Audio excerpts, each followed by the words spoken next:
जब हम कोई मेडिकल डिवाइस इस्तेमाल करते हैं, जैसे कि blood glucose monitor, insulin pump, तो ऐसे आलात को चार्ज रखना ज़रूरी होता है। लेकिन यूएसबी वाले चार्जर इस्तेमाल करते हुए ज़्यादा एहतियात बरतनी चाहिए, क्योंकि ये आले को ज़्यादा गर्म कर सकते हैं और संगीन सूरतों में जलने, ज़ख्मी करने और आग लगने का सबब बन सकते हैं। जब भी कोई तिब्बी आला खरीदें तो आला बनाने वाली कंपनी की हिदायत को पढ़ें, समझें और वैसे ही इस पर अमल करें।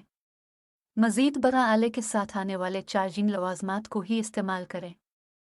डिवाइस के साथ आने वाले केबल्स, चार्जर्स और एडाप्टर ही इस्तेमाल करें, क्योंकि ये उसे चार्ज करने के लिए बिजली की सही मिकदार फराहम करते हैं। वो चार्जर्स जो फ़ोन या टैबलेट के लिए मखसूस होते हैं, बहुत ज़्यादा बिजली फराहम कर सकते हैं, जिससे ज़्यादा गरमाइश, चिंगारी या आग लगने का खतरा होता है। अपनी मेडिकल डिवाइस और चार्जिंग लवाजमात को ख़रीदे वक्त हमेशा इसका ठीक तरह से जायज़ा लें कि कहीं से टूटा हुआ तो नहीं या कोई निशान तो नहीं पड़ा हुआ।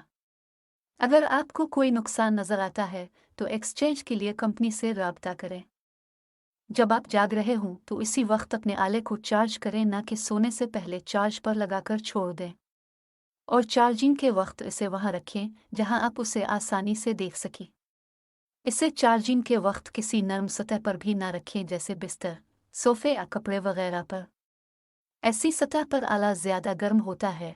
जब आपका आला पूरी तरह से चार्ज हो जाए तो चार्जर को जितनी जल्दी हो सके निकाल दें। अपने आले को इंतहाई दर्जा हरारत के माहौल से बचाएं, मिसाल के तौर पर उसे बहुत सर्द या गर्म माहौल में ना रखें।